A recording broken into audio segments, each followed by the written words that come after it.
Welcome to The Growth Kit, a podcast where science and actionable advice intersect to help you live a better life. Psychological Nutrition: 16 Tips for Greater Happiness and Life Satisfaction, Part 2. True happiness is to enjoy the present without anxious dependence upon the future, not to amuse ourselves with either hopes or fears, but to rest satisfied with what we have, which is sufficient. Seneca. Welcome to Part 2 of a two-part series aimed at redefining what it means to live a satisfied life. Let's pick up where we left off at number 9 of ways to improve your life satisfaction. Dive deep into emotional granularity. Acknowledging and embracing a variety of emotions contributes to improved happiness and life satisfaction. Experiencing and accepting emotions, even those considered negative, allows us to gain a deeper understanding of ourselves and our needs. This emotional granularity, aka emotional differentiation, the ability to identify and distinguish between different emotions, enhances emotional intelligence and leads to more effective coping strategies. For instance, recognizing the difference between feeling sad and feeling disappointed can help individuals address the root cause of their feelings and take appropriate actions to improve their emotional state. Research has found that emotional granularity is linked to healthy psychosocial adjustment, while schizophrenia, borderline personality disorder, major depression, autism, and alcohol problems are associated with lower levels of emotional granularity. More research indicates that resilient individuals may possess complex understandings of their positive emotions, reflecting higher positive emotional granularity, and use this knowledge to flexibly and resourcefully adapt in response to negative circumstances. Positive emotional granularity, then, may be a mechanism by which resilient people achieve superior coping abilities. Do this. Get a better understanding of your emotions through these emotion wheels, which you can find in a link in the show notes. Being married to a psychologist, we have a lot of discussions about emotions in our house. We use these magnetic emotional granularity wheels hanging on our fridge as reminders and a great visual to help teach our kids about the depth of the soul. 10. Avoid toxic positivity and emotion suppression. Toxic positivity is the relentless promotion of positive thinking while dismissing and invalidating genuine negative emotions. While maintaining an optimistic outlook has its benefits, an overemphasis on this life is perfect mood can lead to harmful effects on mental health and overall life satisfaction. Toxic positivity involves emotional suppression, a process where people consciously or unconsciously avoid acknowledging or expressing negative emotions. Emotional suppression can lead to various psychological issues, including anxiety, depression, and diminished emotional regulation. According to a study, our results consistently revealed that the habitual suppression of emotions was associated with lower relationship satisfaction and subjective well-being. Suppressing emotions can have severe consequences for physical health. Chronic emotional suppression is associated with an increased risk of various health issues, including cardiovascular diseases and cancer. One notable study in the Journal of Psychosomatic Research followed people for 12 years and found that those who bottled up their emotions were 35% more likely to die from any cause during that time frame, compared to those who expressed their emotions more freely. Specifically, for deaths from cancer, people with high emotional suppression were 70% more likely to die compared to the low suppression group. Ignoring or invalidating negative emotions can prevent individuals from processing and resolving underlying issues. As psychologist Susan David notes, discomfort is the price of admission to a meaningful life. Embracing all emotions, rather than striving for perpetual positivity, allows for a more balanced and authentic life. Do this. If you've been suppressing your emotions all your life, pulling a 180 will be challenging. Maybe you're a people pleaser, a perfectionist, or in an abusive relationship. For these situations, seek help from a trained therapist who can guide you through the process. Learn to express your thoughts openly and not be overly concerned with others' perceptions. This spotlight effect, where we overestimate how much others notice our actions and mistakes, can exacerbate feelings of inadequacy and fear of judgment.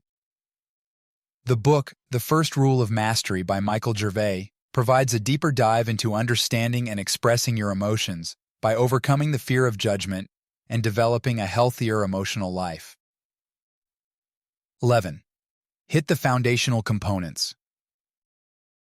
A life of high satisfaction aligns closely with the practices of our ancestors, whose lifestyles were naturally structured to meet their physical, emotional, and psychological needs. Modern research supports the idea that the foundations of well-being, socialization, exercise, nutrition, sunlight, adequate sleep, and nature immersion, are crucial for a fulfilling life. Socialization is essential for happiness, providing emotional support and a sense of belonging. Lack of social connection is linked to increased risks of depression, anxiety, and even cognitive decline, as America's loneliness epidemic is teaching us. Movement and exercise improves both physical and mental health by releasing endorphins, reducing anxiety and depression, and enhancing cognitive function. Nutrition plays a crucial role in mental and physical health. A balanced diet rich in fruits, vegetables, and lean proteins can improve mood and energy levels. Conversely, poor nutrition can contribute to mental health issues and diminish overall well-being. Exposure to sunlight regulates mood and maintains vitamin D levels, which are linked to improved mental health.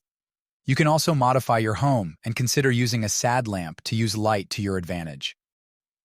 Nature immersion, aka forest bathing or nature bathing, lowers stress, improves mood, and enhances well-being. Not enough nature, aka nature deficit disorder, is associated with a host of poor mental health factors including depression, anxiety, aggression, and even diminished use of our senses. Adequate high-quality sleep is crucial for cognitive function, emotional regulation, and overall health. Start small, be consistent, and see the change. 12. Overcome hedonic adaptation. Hedonic adaptation, also known as the hedonic treadmill, describes the human tendency to return to a baseline level of happiness, regardless of major positive or negative events or life changes.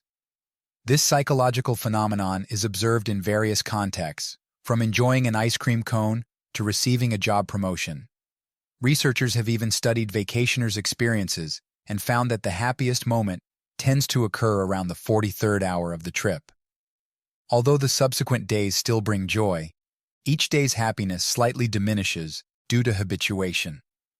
This gradual decline in happiness highlights how quickly we adapt to new circumstances and seek new sources of pleasure to maintain our happiness levels. People tend to fall into two categories regarding hedonic adaptation: explorers and exploiters. Explorers constantly seek new experiences, such as trying new foods or traveling to unfamiliar destinations, which allows them to adapt quickly to the joys of life. On the other hand, exploiters find satisfaction in routine and familiar pleasures, repeating enjoyable experiences like visiting the same restaurant or vacation spot. While this is a wide spectrum, it gives insight into our personality and how we approach life and happiness. Do this. To counteract hedonic adaptation and sustain happiness, practice dishabituation, breaking the habituation cycle through deliberate strategies. Don't always buy the fancy stuff. This could be first-class tickets, an expensive dinner, or the best tickets to the show. This can reset your appreciation for everyday comforts and reduce the risk of taking them for granted. Embrace minimalism. Declutter room by room and buy less stuff. Volunteer. Give back in a face-to-face manner. Try new things. See the section on curiosity. 13. Be mindful. Attention acts like a flashlight, illuminating the aspects of our lives that we choose to focus on. Contrary to popular belief, our brains are not equipped to handle multitasking effectively. When we spread our attention thin, we diminish our capacity to truly appreciate any one thing, leading to a fragmented and less fulfilling experience. Studies show that our minds wander 46.9% of the time, often drifting into thoughts about the past, which can evoke regret and sadness, or the future, sparking anxiety and fear. In contrast, peace and joy are rooted in the present moment. By honing our ability to concentrate on the here and now, we can significantly enhance our happiness and well-being. Do this. Find joy in the little stuff. Arthur Brooks, in his book From Strength to Strength, emphasizes the importance of finding joy in these smaller experiences. He suggests that true satisfaction arises not from pursuing ever greater goals, but from appreciating the details of our daily lives. Find flow. Achieving a flow state, where one is deeply immersed and enjoying an activity, represents an intensified form of attention that can significantly elevate our sense of happiness. To achieve flow, find activities that you are passionate about and that match your skill level. Do the 3 things challenge. Every day pick one action you are doing and dive into the minutiae by identifying 3 new things about it. Your morning coffee is still your morning coffee, but turn into a coffee snob for a bit. How is it different from yesterday? What does it feel like? What flavors do you taste? Side note, there are over 800 aromatic and flavor compounds in coffee and only 200 in wine. 14. Be more curious. Attention is critical to happiness, but it's not the only piece of the puzzle. Curiosity plays an equally important role. While attention helps us focus, curiosity drives us to explore, question, and learn. This stop-and-think phenomenon engages our frontal lobe, fostering deeper understanding, motivating us to innovate and grow, and improving happiness, purpose, and satisfaction. According to research, maintaining an active curiosity can enhance relationships, achievements, and our overall happiness. Curiosity is an innate skill, but it diminishes with age, which means we must continually strive to ask why, instead of accepting the state of things. Studies show that children ask approximately 40,000 questions between the ages of 2 and 5, indicating their natural curiosity. However, as we age, societal pressures, our school system, and routines can stifle this inquisitiveness. To counteract this, we need to make a conscious effort to rekindle our curiosity, which has been shown to promote neuroplasticity and lifelong learning. Do this. Ask questions. Make it a habit to ask questions about things you encounter daily. Whether it's something you read, a task you're performing, or a new concept you come across, always ask why, how, and what if. Pursue new interests. Dedicate time to explore new hobbies or topics that intrigue you. Learn a new language, a new sport, an instrument, or just dive into a historical period you know little about. Read widely. Reading books, articles, or listening to podcasts outside of your usual interests. Travel and explore. Make a bucket list, explore each area, and book that flight. 15. Avoid identity foreclosure and the performance trap. Many of us define ourselves by our achievements, constantly chasing promotions, Strava segment PRs, likes and followers on social media, or public recognition, believing that success equals happiness. But this performance-based identity can leave you perpetually unsatisfied. Focusing on performance, however, creates contingent self-worth, where your value hinges on external validation. Statements like, "If I close the deal, get the promotion, see A's on my kid's report card, then I'll feel good about myself," set up a relentless cycle of chasing achievements, leaving little joy in the journey itself. That being said, pursuing high performance and excellence is not in itself a negative thing. Challenging ourselves and pushing our boundaries are crucial for understanding our potential and capabilities. However, when external validation becomes the primary motivator, the pursuit of excellence can turn toxic. The joy derived from achievements becomes fleeting, and the satisfaction is short-lived as the focus shifts to the next goal, perpetuating a cycle of perpetual dissatisfaction. This issue often starts early in life, particularly between the ages of 12 to 18, when we commit to a single identity, like being the scholar, the athlete, the musician, the fashionable one, or the influencer with 1 million followers, limiting their growth and leading to identity foreclosure. This premature commitment, prevents the exploration of other interests and possibilities, creating a narrow self-concept based solely on success in one area. As Michael Gervais writes in The First Rule of Mastery, "I am an athlete" may be one of the seemingly benign, yet radically gross limiting statements a young person can say. This early commitment stunts exploration and ties happiness to external success, dooming long-term satisfaction. Do this. Diversify your identity. Engage in activities purely for enjoyment, not for external validation. Do things that don't have a performance metric, like reading, hiking, or creative hobbies. Challenge the notion that your worth is tied to achievements by focusing on personal growth and learning. Shift your focus from approval to purpose. Instead of asking, "How well did I do?" ask, "What value am I creating?" Embrace a learner's mindset. Distinguish, "This is who I am," from, "This is who I am at this moment, and I am constantly evolving." Daniel Gilbert's End of History illusion highlights our tendency to underestimate future personal changes, mistakenly thinking we've reached our final form. His research shows that people often acknowledge past changes but predict minimal future changes, limiting personal growth. Adopting this mindset helps us view our abilities as evolving, fostering ongoing development and fulfillment. For parents, establish a broad base of identity in your children. Focus on your children's core values, see above, relationships, etc., as the basis of their identity instead of their intelligence, sports accolades, musical abilities, etc. Praise effort over outcome. 16. Remember that you'll die. Memento mori, Latin for "remember you will die," is an ancient practice that encourages mindfulness of our mortality. Contrary to what your visceral reaction to this title may have been, regularly contemplating death isn't morbid, but life-affirming.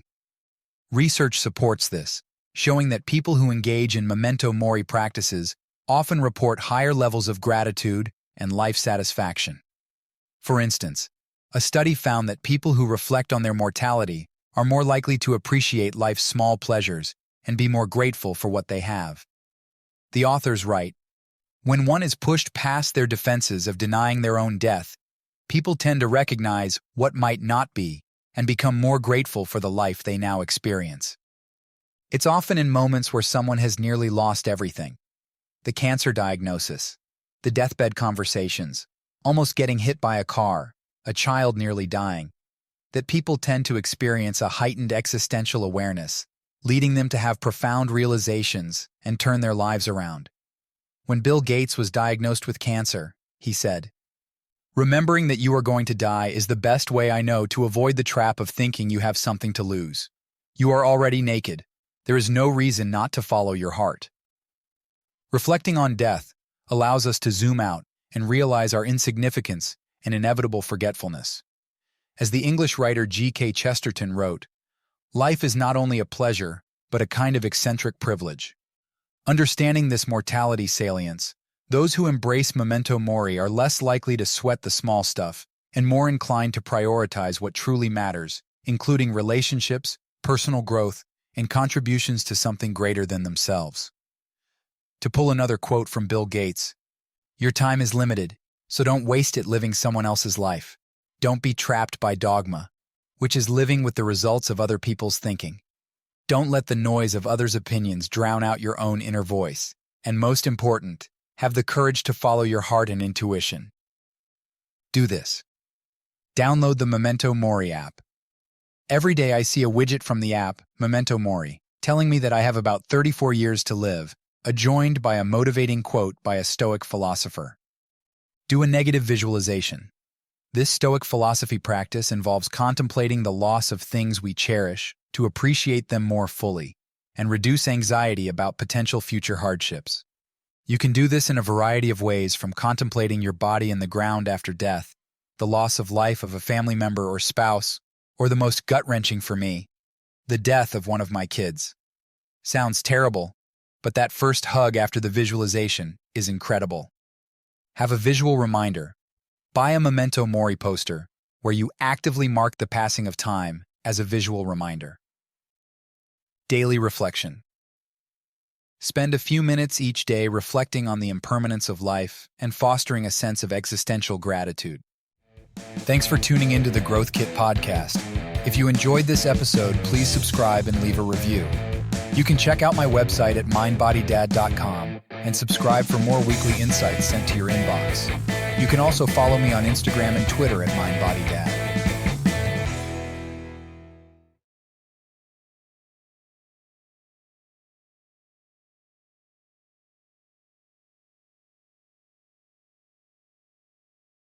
Many of the links I share are affiliate links, which means I earn a small commission if you purchase through them.